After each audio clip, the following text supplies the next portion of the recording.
حضرت سعدی شیرازی کے پاس ایک شخص نے بیٹھ کے اپنے دوستوں کی غلطیاں گنوانی شروع کر دی. ان میں یہ بھی غلطی ہے، یہ بھی غلطی ہے، یہ بھی غلطی ہے، یہ بھی غلطی ہے، یہ بھی غلطی ہے. تو حضرت سعدی ہنس پڑے، فرمانے لگے اور یاد رکھ تیرے سجن بڑے ہی برے ہیں، اور پانی بڑا بھی گندا ہو نا تو آگ بجھانے کے کام پھر بھی آ جایا کرتا ہے. کوئی تو خوبی ان میں تلاش کر لینا. دیکھیں نا، یہ اللہ تبارک و تعالیٰ کی تخلیق ہے. کسی کا رنگ گورا ہے، کسی کا کالا ہے، کسی کا قد اونچا ہے، کسی کا نیچا ہے.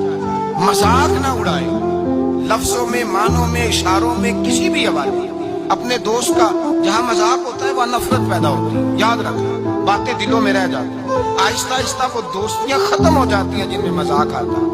نبی پاک نے 3 باتوں سے منع کیا.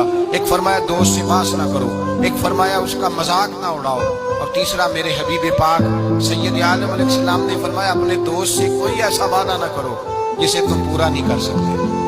کوئی ایسا اس کے ساتھ وعدہ نہ کرو، کوئی ایسا وعدہ نہ کرو. اپنے دوست کے ساتھ وہی بات کرو جس پر تم پورے.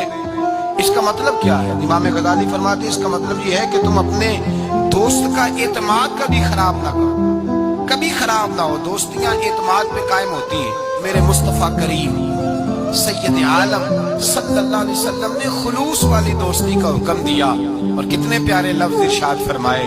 فرمایا میرا مومن تو وہ ہے کہ جو چیز اپنے لیے پسند کرتا ہے وہی اپنے بھائی کے لیے بھی پسند کرتا ہے.